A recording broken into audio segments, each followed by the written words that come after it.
We got the first post-launch patch for Star Wars Jedi Survivor, only 1.17 gigs on PS5. It should be around the 8 gigs on Xbox, and on PC it already launched a day earlier, so high chance you already installed it. So before we look at the performance, that should be improved, we will see. First, some other noteworthy fixes. They namely fixed 2 issues regarding the Nekkos that you can bring back to the stable in Rambler's Reach to save their color. So when you find a mount you like, you can bring them back to that stable. They will glow green, so you know that it's saved. And then when you're out in Kobo, you can summon them by standing still and holding R1 or RB. And then the mount will spawn close by and you can ride it. Not sure about you, but I figured this out way too late into the game. But there were also some issues with it. For one, the registered Nekko colors were not saving. And they also fixed an issue where these creatures would just out of nowhere disappear from your stable. So this feature should now work as intended. Some people were stuck in the Chamber of Duality, the meditation chamber early on during the main story. Should now be addressed. And they also fixed freezes that could occur when talking to Doma. And also sometimes the cinematic dialogue would overlap. Should also be addressed. But yeah, the big one is performance improvements across PlayStation 5 and Xbox Series X and S. I will touch on PC in a moment, but from my time with the patch so far, I'm not really noticing any improvements. Especially when going through the settlement, on the back of a mount, the frame rate still drops drastically. There's also still screen tear, they have a long way to go to have this be in an acceptable state. I always turn off the performance mode when making pictures in the photo mode, and then sometimes I forget to turn it back on, but then I don't even notice it while playing, because the frame rate, especially on Kobo, is very close to that of the 30 FPS quality mode.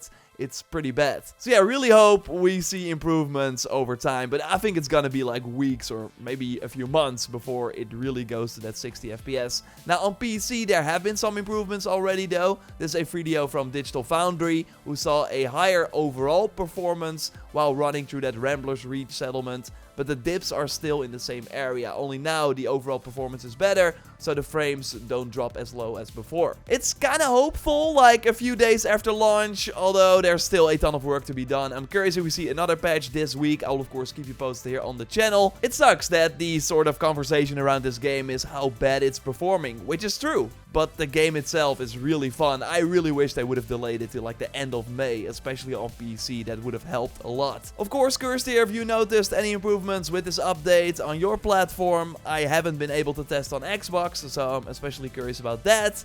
And now let's go over some other fixes they announced, because there's more. Of course, if you like the video so far, then leaving a like would be awesome. And subscribe, because I will keep you up to date on all the patches coming to the game. Other fixes include for the enemy AI that could remain in the T-pose during the photo mode, as you see in this image here from Mystic Mud Knight on Reddit, standing on 1 feet to show off. And I think I noticed another fix they made. So first, when for example doing a force animation and then hitting pause for the photo mode, you would always see Cal kind of like this. So yeah, you could not really have him do the cool force moves. While now, after the update, if you just like pause, the game will really pause. So you can have Cal do way cooler poses, which I like. Still though, there has been a bigger issue with the photo modes. As you might know, I could already play Jedi Survivor before launch thanks to a code from EA, so I could even play before the Day 0 update. And the photo mode was actually way better without any patches. Like, look at how sharp Cal looks and how well I could blur the background. I just cannot get the same quality anymore. I did not change anything, but since the Day 0 update and this patch did not change anything at all, I just can't have Cal look as sharp as this anymore. So I hope they bring it back to former glory in the future, and yes, this is on quality mode. I will, by the way, be highlighting some awesome pictures that people shared with me in a moment, so stay tuned for that.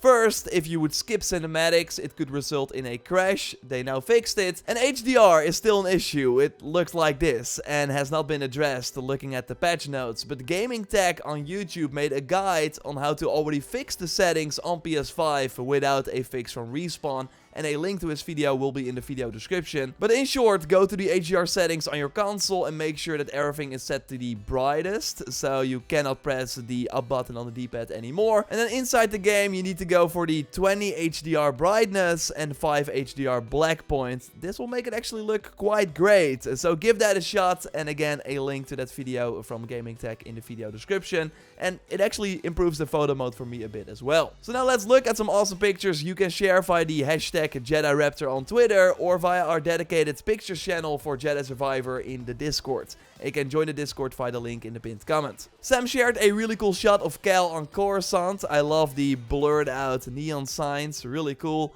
I think this one is amazing from Brody1 Kenobi. Really shows the skill of Kobo, and of course it's awesome that we can explore that base as well. And we got Mr. HVK with hopeful beginnings. Cal perfectly centered. Really cool shot. Of course, share your pictures, and then maybe you are in the next news or update Jedi video. Subscribe for everything on the game, of course, if you haven't already, and check out my previous video on amazing game-changing unlocks like map markers, an amazing perk combo, and way more. You can watch it by clicking on the screen. I will speak to you soon. Goodbye.